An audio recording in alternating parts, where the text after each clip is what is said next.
Boa tarde, vamos dar andamento aos nossos estudos, crescer em conhecimento, em aprendizagem.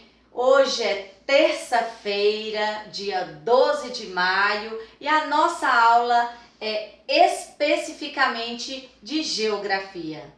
Retomando os conceitos já trabalhados, na unidade anterior nós falamos sobre cartografia, leituras de mapas, representação de mapas, escala, legenda, rosa dos ventos, pontos, traços e falamos também sobre localização espacial.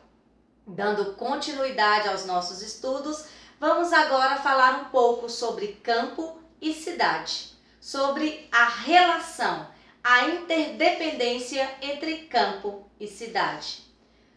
Para iniciar os nossos estudos de hoje, vou refletir e gostaria que vocês fizessem também esta reflexão.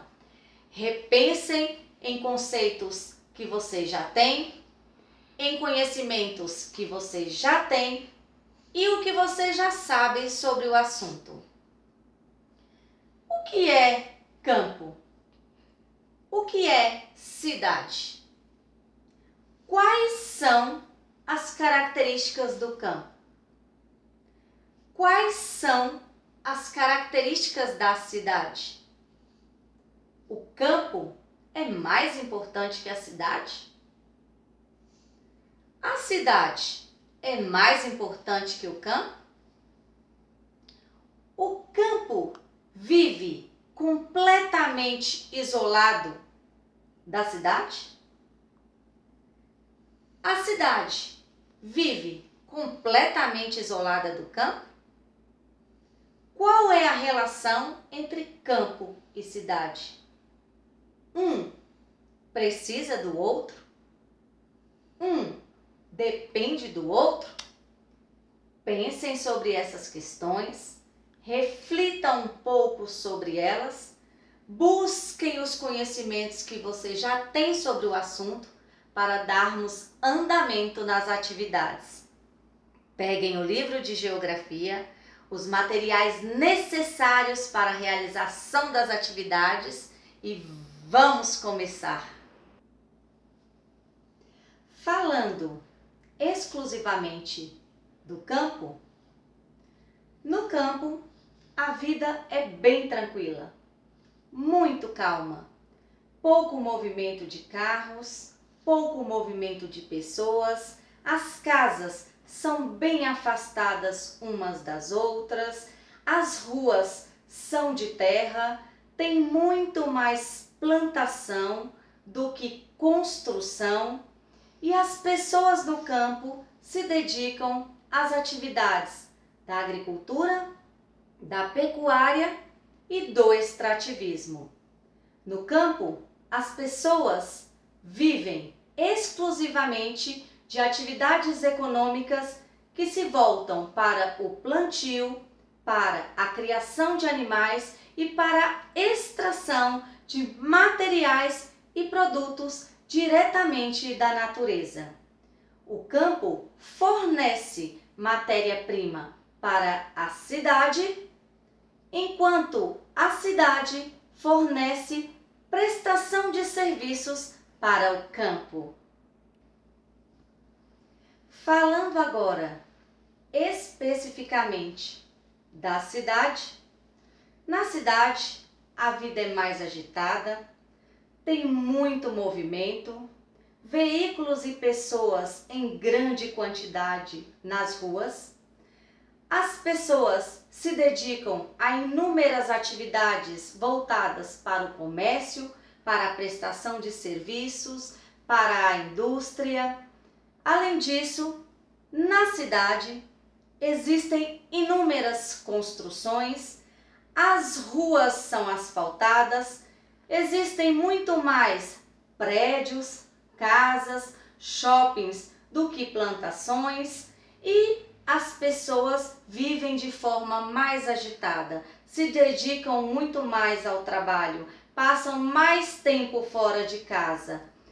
Com isso, a cidade precisa buscar matéria-prima no campo para comercializar, para produzir mercadorias que serão vendidas para a população. Da mesma forma, a cidade presta inúmeros serviços para o campo. Com base nos conceitos trabalhados, podemos concluir que o campo não é mais importante que a cidade e a cidade não é mais importante que o campo. Um depende completamente do outro. No campo temos inúmeras profissões e na cidade temos outras profissões, umas diferentes das outras, mas extremamente importantes. Estas profissões formam e estão diretamente ligadas à economia. A nossa economia está agrupada em setores. Temos nela 3 setores diferentes: o setor primário, o setor secundário e o setor terciário. O setor primário está voltado exclusivamente para as atividades realizadas no campo. Se referem às atividades da agricultura, da pecuária e do extrativismo. O setor secundário se refere à transformação da matéria-prima em produtos e mercadorias. E o setor terciário se refere ao comércio, à prestação de serviços. Diante disto, com base nestes conhecimentos, vocês vão realizar algumas atividades no livro de Geografia. A primeira atividade, vocês vão fazer uma leitura da imagem apresentada no livro. Vocês vão observar, analisar, repensar esses conceitos aqui trabalhados e discutir. Qual é o campo? Qual é a cidade? Quais as características do campo? Quais as características da cidade? Vocês devem observar detalhadamente a imagem e responder estas questões no caderno. A segunda atividade é uma história em quadrinho, onde os personagens estão discutindo que profissão irão exercer. Um quer ser dentista, outro quer ser médico, outro quer ser músico, e assim eles vão estabelecendo relações entre estas profissões. Você deve ler a história em quadrinhos, repensar o que eles falaram e depois responder. Que profissão você vai querer exercer? O que você vai querer ser quando crescer? Depois, realize as atividades também no caderno de Geografia. E a terceira atividade se refere aos setores da economia: setor primário, secundário e terciário. Vocês vão ler o texto e responder as questões no livro referentes a estes conceitos. Então, peguem o livro, comecem a trabalhar. Se tiverem dúvida, anotem, pois nas nossas aulas online iremos socializar.